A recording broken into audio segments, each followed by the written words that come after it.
মসজিদে আয়েশা, যেখান থেকে এহরাম শুরু করে মানুষ, ম্যাক্সিমাম লোকজন। এই হচ্ছে সেই মসজিদে আয়েশা। এই পাশ যদি নামে তাহলে সোজা ওই পাশে চলে যাওয়া যায়। এখান থেকে এহরাম বেঁধে সবাই ওমরা করে ম্যাক্সিমাম লোক।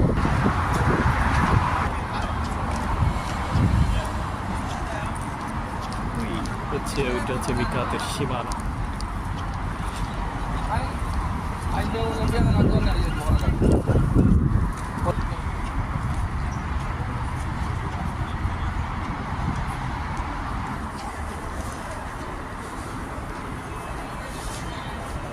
মসজিদে আয়েশা।